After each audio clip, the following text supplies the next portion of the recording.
the error widget.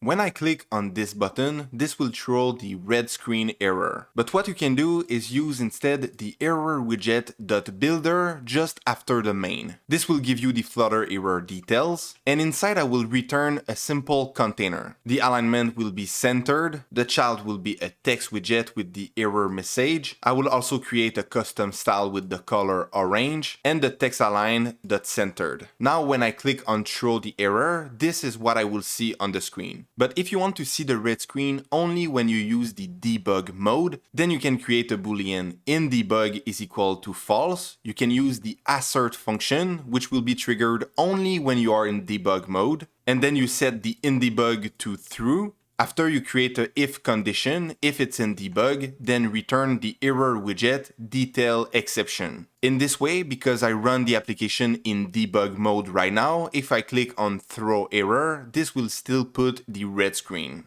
But in production, you will have the custom message error.